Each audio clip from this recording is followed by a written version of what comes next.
keyword. Okay, so we have our formatted keyword, and what we want to do is create a formula that's going to pull the content of this cell into the cell surrounded by parentheses. So the way we do that is as follows: equals, open parentheses, and then two open quotations rather. So it's open quotations, and then two single parentheses, and then a close quotations, ampersand, and then the cell, the actual cell. So in our case, we're just going to click on it, but it is C3. And then ampersand again, open quotations, double parentheses. So you do it, this is 2 clicks, one parentheses, and then close my quotations, and then hit enter. And we have our pulled keyword from column C formatted with parentheses. So it's really cool. And what we could do is just to duplicate that formula all the way down is just hover over the bottom right hand corner until we get the black plus sign and double click. And that's going to bring it's going to duplicate my entire list of keywords straight down the line with the parentheses.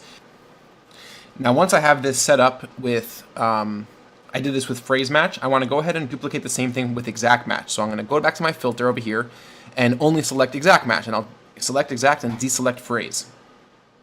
And now I already have my empty column, and all I need to do is write a similar formula, but just a little bit different to reflect brackets. So it's equals, parentheses, and now we don't, quotations rather, we don't need to be worrying about the single parentheses because the single parentheses was to give us the appearance of the quotations.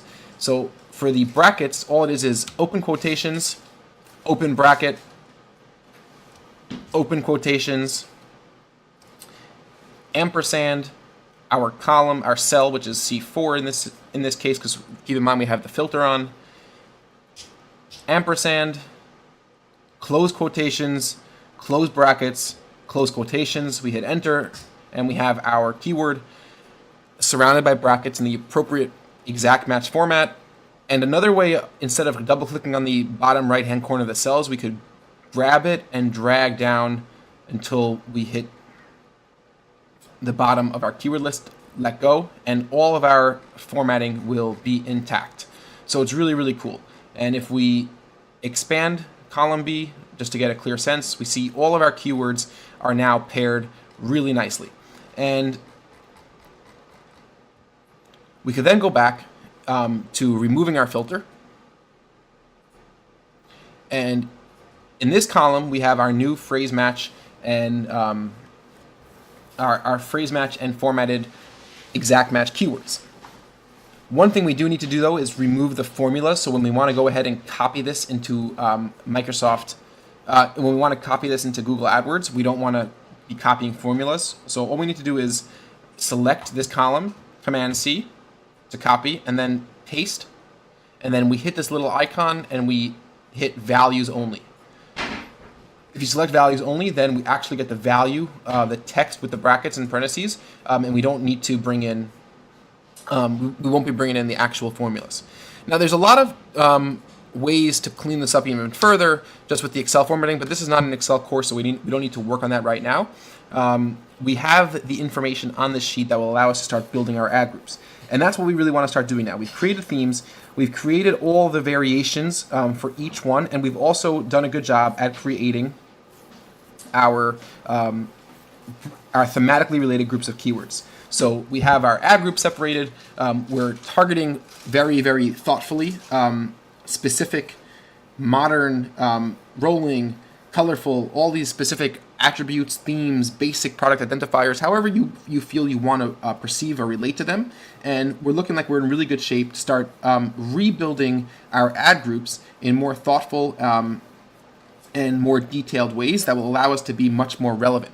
Once we start building in these ad groups, we're going to have to start thinking about bids. And we're going to need to start understanding how bidding works in the AdWords auction, how to start determining what we want to be paying for bids. And that's going to be an exciting next section as we start actually turning this data into real live ad groups in our actual campaign. And that's what we're going to be doing for the next section. So what we've covered here is real a good sense of keyword organization. So we started off at the very beginning with keyword research. We got a basic sense of the volume and the keywords that are out there. We then took that keyword research and we understood the idea of keyword planning, understanding the buying funnel, understanding the psyche that a specific query represents, Are they ready to buy? Are they awareness? Are they in the shopping phase? Are they in the interest phase? And how important that understanding and knowledge of each of those keywords are. We then put that aside and jumped into keyword planning, that by taking the broader list of keywords that we had generated and turning them into really, really tight, thematically related lists, thematically related groups that we're going to be using to build our ad groups. Once we actually go ahead and build those ad groups, upload these keywords, get them into the campaign, then we want to start asking ourselves the questions: what type of buyer do these keywords represent? Because the buyer funnel knowledge is going to help us understand bids, and bidding appropriately on the proper match types and adding in negative keywords later, that's going to be what's going to help us with control.